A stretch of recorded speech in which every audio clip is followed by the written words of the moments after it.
Hello traders, welcome back to crypto market updates by Delta Exchange. Ethereum ने Bitcoin को पीछे छोड़ दिया है और अब लगता है कि इथेरियम बस ऊपर ही जा रहा है। बिटकॉइन अभी $1,20,000 से लेकर $1,21,000 के बीच में ट्रेड कर रहा है। बुलिश ट्रेंड मेंटेन कर रहा है। 1 आवर चार्ट पर rising trend line strong support दे रही है और हायर हाइज बनते जा रहे हैं। स्ट्रॉन्ग सपोर्ट जोन $1,18,300 से लेकर $1,18,800 है। जब तक ये होल्ड करेगा अप ट्रेंड सेफ है। इमीडिएट रेजिस्टेंस $1,20,700 पर है। ये अगर ब्रेक हो तो नेक्स्ट टारगेट $1,21,500 और $1,23,000 से लेकर $1,23,700 तक हो सकता है। ब्रेक बिलो $1,18,300 से प्राइस $1,17,000 तक गिर सकता है। इथेरियम $4,700 के आसपास ट्रेड कर रहा है स्ट्रॉन्ग बुलिश मोमेंटम के साथ। Higher highs and higher lows का pattern 20 EMA and super trend से सपोर्टेड है। 4,650 से लेकर 4,670 के ब्रेकआउट ने स्ट्रॉन्ग बाइंग दिखाई। सपोर्ट $4,600 से लेकर $4,620 पर है। रेजिस्टेंस $4,750 पर है। ब्रेक अब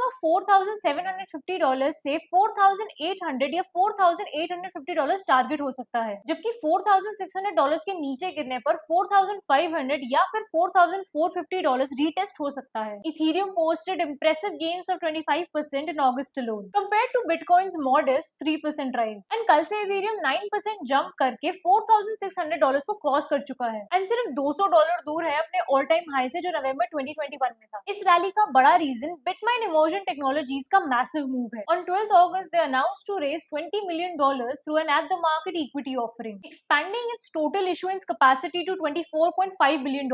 और ये पैसा जाएगा सीधा इथेरियम खरीदने में। बिटमाइन के पास ऑलरेडी $5 billion वर्थ के इथेरियम है, which is approximately 1% of the total supply। लेकिन उनका टारगेट है इसे बढ़ा के 5% तक ले जाना, जो उन्हें दुनिया का सबसे बड़ा पब्लिक इथेरियम होल्डर बना देगा। ये बुलिश सेंटिमेंट सिर्फ बिटकॉइन तक लिमिटेड नहीं है। मंडे को स्पॉट ईथर ETFs ने रिकॉर्ड ब्रेकिंग इनफ्लोज देखे, $1.01 बिलियन एक ही दिन में। एंड पिछले 40 डेज में इथेरियम ने 90% का गेन दिया है। सारे टेक्निकल इंडिकेटर्स अब बुलिश जोन में आ चुके हैं। इथेरियम को ऑल्ट कॉइन्स का बेलवेदर माना जाता है। इसका मतलब कि शायद इथेरियम का ये मोमेंटम पूरे ऑल्ट कॉइन मार्केट में कैपिटल रोटेशन की शुरुआत हो सकता है। अगर इथेरियम ने ऑल टाइम हाई तोड़ दिया तो ऑल्ट सीजन ऑफिशियली शुरू हो सकता है। OKB में एक दिन में 189% का सर्ज हुआ, जब OKX ने अपनी टोकन सप्लाई 300 मिलियन से घटाकर सिर्फ 21 मिलियन कर दी एक मैसिव बर्न के थ्रू। ट्रेडिंग वॉल्यूम 10,465% बढ़ गया एंड बन गया आज का बेस्ट परफॉर्मर। सोलाना 13% बढ़कर $197 पहुंच गया है। नस्दाक लिस्टेड फर्म्स के इंस्टीट्यूशनल एलोकेशन से कॉन्फिडेंस बूस्ट हुआ। ETFs की बात करें तो बिटकॉइन में 178 मिलियन का इनफ्लो हुआ एंड इथेरियम में 1.1 बिलियन का इनफ्लो हुआ। So traders, that's all for today's market update. अगर ये अपडेट अच्छा लगा हो तो don't forget to follow and subscribe delta exchange. मिलते हैं अगले अपडेट पे।